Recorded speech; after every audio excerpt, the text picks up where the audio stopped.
ενός άσματος εκστατικής αγάπης. Γίνεται κυνηγός της Μαρμαρικής, ο πιο συνεπαρμένος υμνητής ή απολογητής ενός θεϊκού έρωτα, λες και ακολουθεί τον ήλιο στην τροχιά του. Μέσα στο λογοτεχνικό κείμενο της Ράνιας θα συναντήσουμε εικόνες ζωντανές, παραστατικές, σαν ερωμένες λέξεις που δίνονται μέσα στο έργο της, δίνοντας το δικό της στίγμα. Γίνεται η δόξα του ανθρωπίνου σώματος που ξοδεύεται, που βιώνει ακραία την πληγή του και αναγγέλει την ιερότητά του σε έναν έρωτα καθημαγμένο, αλλά ομιλούντα. Ο πυρετός της επιμένει στο κόκκινο. Το λογοτέχνημά της θρέφεται από τον πυρετό, με τον ίδιο τρόπο που ένα έμβριο θρέφεται από το αίμα της μητέρας που το κυοφορεί. Και δεν νομίζω πως είναι μόνο δικός της αυτός ο πυρετός, θα είναι και των αναγνωστών από τη στιγμή που θα αρχίσουν να τη διαβάζουν. Όμως τώρα το θάμπος της μέρας έχει χαμηλώσει. Φυσάει η γνώριμη νύχτα μέσα μας και είναι μια ξέφραγη βραδιά με τις αντάβιες των αισθήσεων να κατρακυλούν στο σώμα μας και να δένουν με τις ευαισθησίες της Ράνιας Λιμπεροπούλου. Σαν καρπός με ζωοδότες χυμούς που φυλώνουν και στη δική μας καρδιά για να μας μεταφέρει την ερωτική λιτανία και την λυρική έκρηξη της συγγραφέως, για να μας τάξει δάκρυα ευγνωμοσύνης από την ψυχή της για τη σημερινή σας παρουσία, παρά το βαρύ χειμώνα της αντιπνευματικής καθημερινότητας. Σας αναγγέλει όμως την επιστροφή των πελαργών με το παρόν βιβλίο που έρχεται να επικυρώσει την ιδιοτυπία μιας αξιοπρόσεκτης συγγραφικής προσωπικότητας. Σας ευχαριστώ πολύ.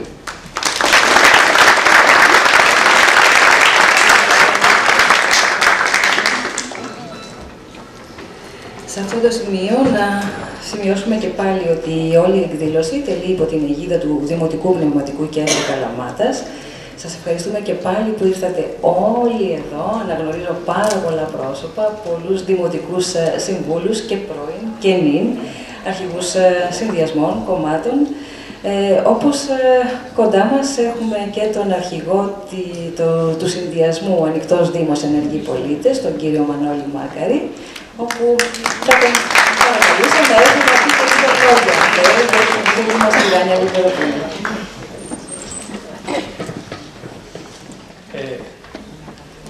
Πραγματικά είναι μεγάλη μου τιμή να προλογίσω το βιβλίο της Ράνιας.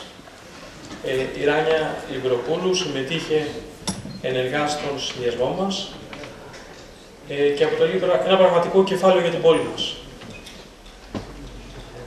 Ξεφυλίζοντας το βιβλίο, σελίδα-σελίδα, ανακαλύψετε κι εσείς, όπως και εγώ, τον πλούτο των συναισθημάτων της Ράνιας. Ράνια, σε ευχαριστούμε πάρα πολύ που μας έδωσες αυτή την ευκαιρία.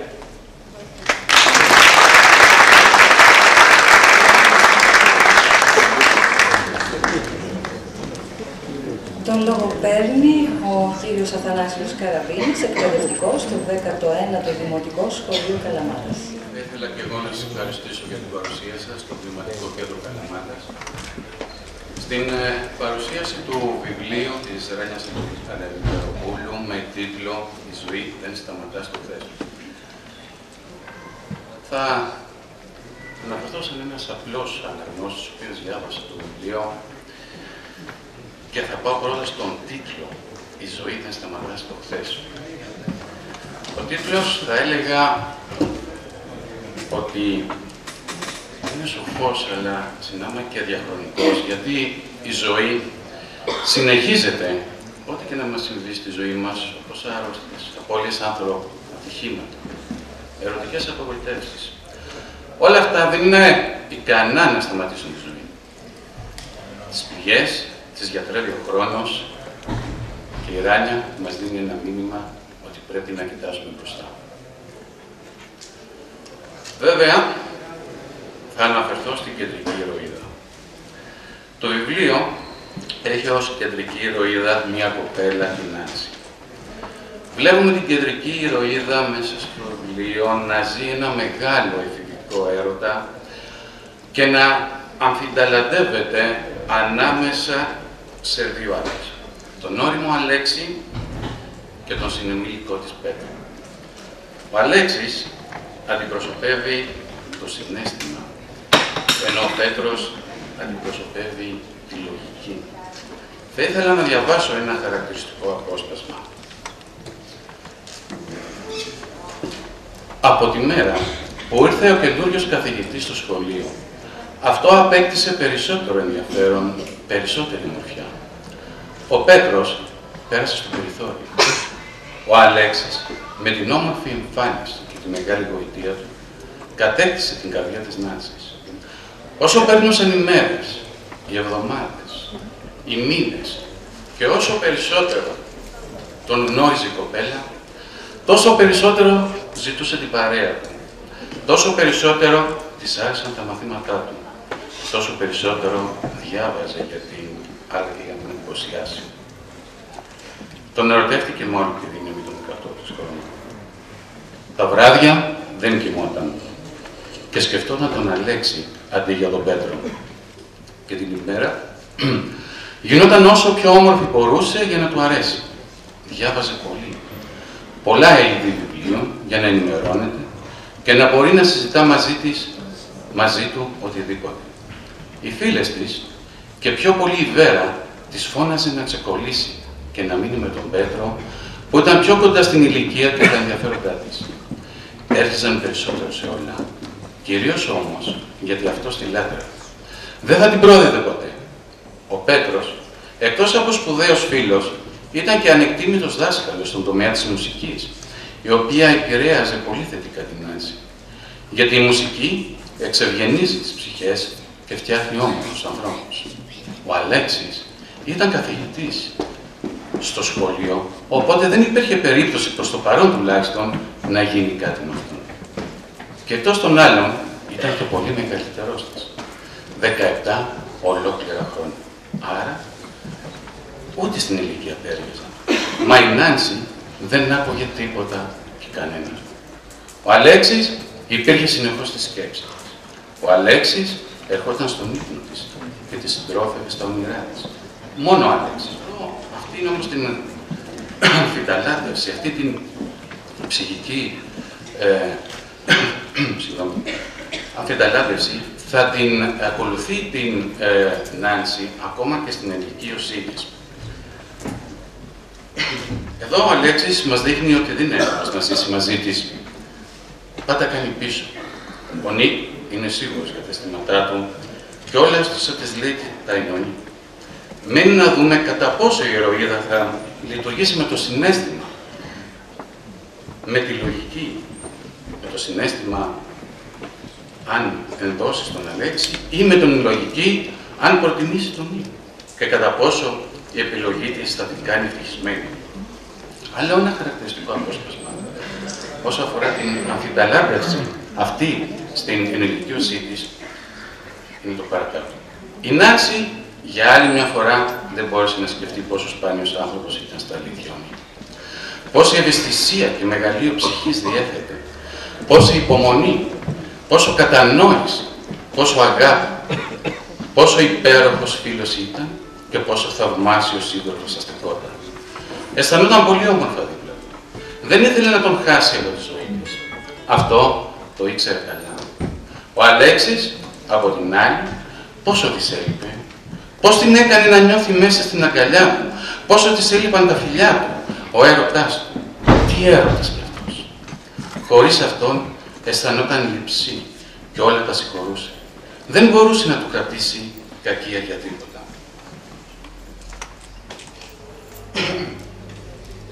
Για το βιβλίο θα ήθελα να πω ότι είναι ευανάγνωστο, ευχάριστο. Κρατάει τον αναγνώστη σε μια διαρκή αγωνία για το τι θα γίνει. Χωρίς να τον κουράζει. Η αγωνία παραμένει μέχρι και την τελευταία σελίδα. Ράνια, σου εύχομαι καλή επιτυχία σε αυτό το πρώτο σου συγγραφικό πέταγμα. Εμείς οι απλοί αναγνώστες είμαστε, θα έλεγα, βρισκόμαστε μέσα σε έναν αγρό, μπομπούκια μέσα σε έναν αγρό και περιμένουμε τις δικές σας πνευματικές ηλιακτίδες για να ανθίσουμε, να ανοίξουμε τα φύλλα μας. Σας ευχαριστώ πολύ.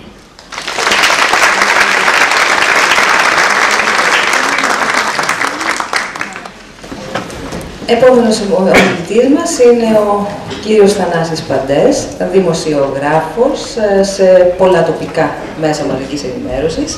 Έχει εκδώσει ο ίδιος επίσης 2 ποιητικές συλλογές και έχει παρουσιάσει τηλεοπτικές εκπομπές πολιτιστικού αλλά και πολιτικού περιεχομένου.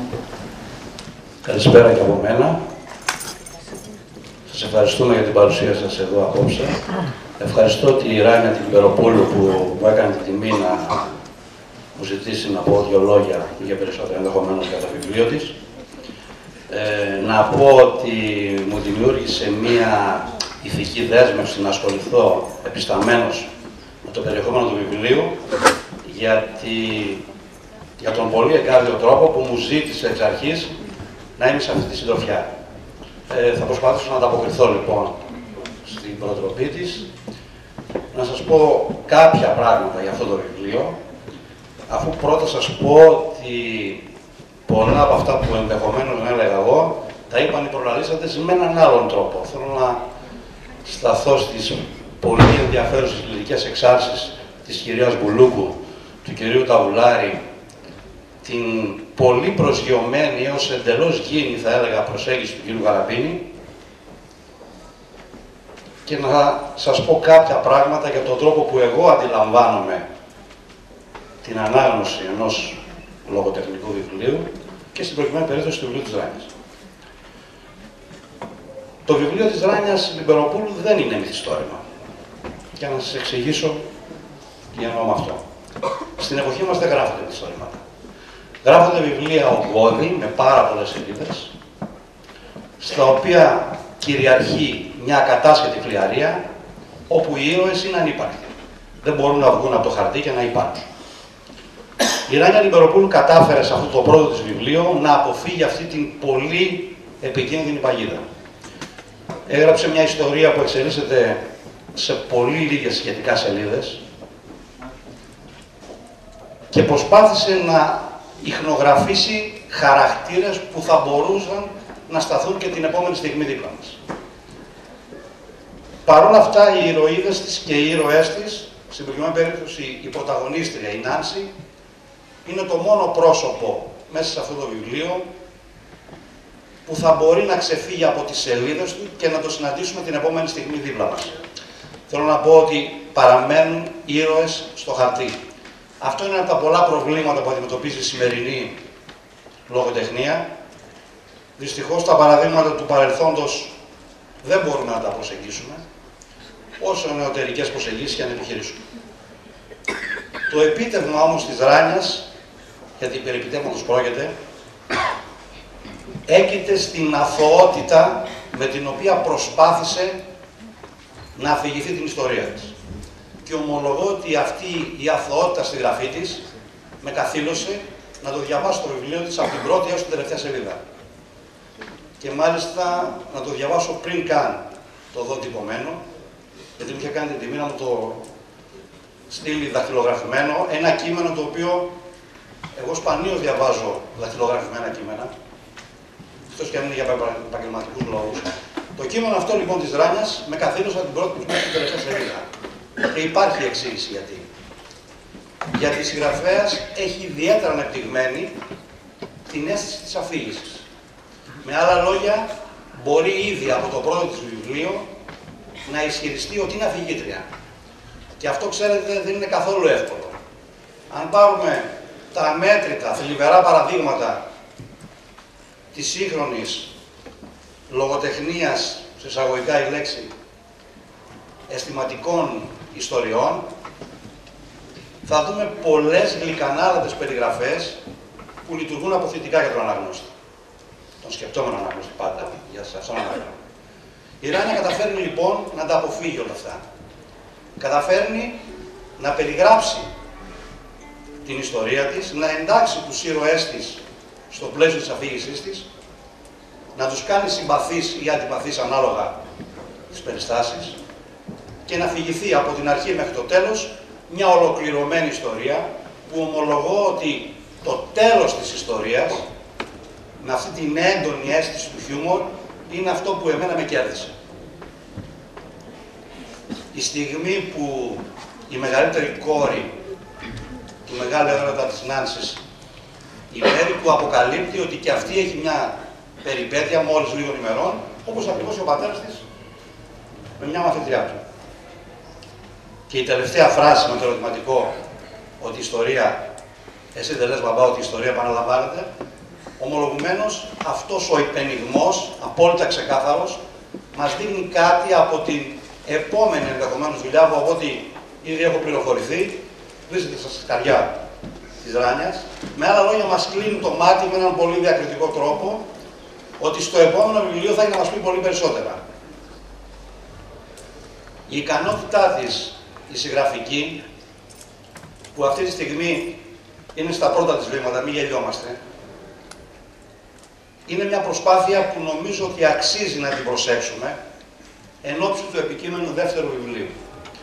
Και το λέω αυτό γιατί η κριτική θα πρέπει να μην είναι στενόκαρδη, θα πρέπει να είναι γενναιόδορη σε όποιες προσπάθειες συναντά, για να δίνει την ευκαιρία και να ενθαρρύνει όσους ασχολούνται με μια μορφή τέχνης, στην προκειμένη περίπτωση με την τέχνη της γραφής, να προσπαθήσουν ακόμα περισσότερο, να πούν ακόμα περισσότερα πράγματα. Σχετικά με την ιστορία που μας αφηγείται η Ράνια, δεν χρειάζεται να σας πω τίποτα. Τα είπαν ήδη οι προλαλήσαντες και τα είπαν και πολύ καλά. Εγώ θα σταθώ στο εξής. Αυτό που παρατήρησα διαβάζοντας το βιβλίο της Ράνιας είναι ότι ενώ αναφέρεται σε κάποιες χρονικές περιόδους, απουσιάζει εντελώς το κοινωνικό πλαίσιο της εποχής. Αναφέρεται λόγω χάρη στη δεκαετία του 70. Αναφέρεται και στις άλλες δεκαετίες. Η αναφορά στο κοινωνικό πλαίσιο της εποχής είναι ανύπαρκτη. Μπορώ να πω ότι αυτό κάπως με ενόχλησε. Γιατί θα ήθελα οι ήρωες μιας ιστορίας με τον ΑΒ τρόπο να μετέχουν στο κοινωνικό γίγνεσθε της εποχής τους. Ιδιαίτερα στις προκειμένες δεκαετίες που αναφέρεται η Ράνια, τα πράγματα ήταν πολύ ζωηρά στη χώρα μας. Οι παρευρισκόμενοι νομίζω έχουν ζήσει όλοι ο καθένας με τον δικό τρόπο τις εποχές αυτές και θεωρώ ότι θα έπρεπε οι ήρωες να μετέχουν με τον τρόπο τους σε όλα αυτά που συμβαίνουν γύρω τους. Δεν φαίνεται από την εξέλιξη της ιστορίας να μετέχουν. Να υποθέσω ότι όλα αυτά συμβαίνουν ερήμην τους. Να υποθέσω ότι όλα αυτά που γίνονται αφορούν κάποιους άλλους και δεν αγγίζουν τη δική τους οικονομική κατάσταση. Υπάρχει μια απάντηση στο βιβλίο. Η Νάνση είναι από μια οικογένεια εύπορη. Θα τη λέγαμε μεγαλομεσαία τάξη, όχι μεγαλοαστική τάξη. Από αυτές που σήμερα ταλανίζονται από την κρίση και δεν έχουν καταλάβει γιατί ταλανίζονται, γιατί οι άλλοι έχουν καταλάβει πιο κάτω. Με ενόχλησε αυτό. Παρ' όλα αυτά, με κράτησε σε εγρήγορση ο τρόπος με τον οποίο προσπάθησε να ξεδιπλώσει τις πτυχές των χαρακτήρων στα πρόσωπα που διαδραματίζουν πρωταγωνιστικό ρόλο σε αυτή την αφήγηση. Δεν θα έλεγα ότι οι χαρακτήρες είναι όσο ολοκληρωμένοι θέλω εγώ να συναντώ στα λογοτεχνικά έργα. Παρόλα αυτά, είναι ήρωες που μπορούν εύκολα να μας μεταδώσουν την αίσθηση του προβλήματός τους. Οι εμπειρίες της Ράνιας είναι προφανές ότι έχουν υπάρξει ως προβλήματα στη ζωή των περισσότερων κοριτσιών. Οι περιπέτειες του Αλέξη του καθηγητή που ερωτεύεται την μαθήτριά του και τελικά με αυτήν κάνει ένα παιδί, πάλι είναι μια συνηθισμένη υπόθεση. Όχι ίσως σε πολύ μεγάλη κλίμακα, αλλά είναι μια υπαρκτή πραγματικότητα. Η περίπτωση του Νικ, που είναι ένας πολύ αλτρουιστής χαρακτήρας, θα έλεγα σε κάποια σημεία ότι είναι λίγο έξω από αυτό που συνηθίσαμε. Ενδεχομένως αυτόν τον άνθρωπο να μην τον θεωρούσαμε και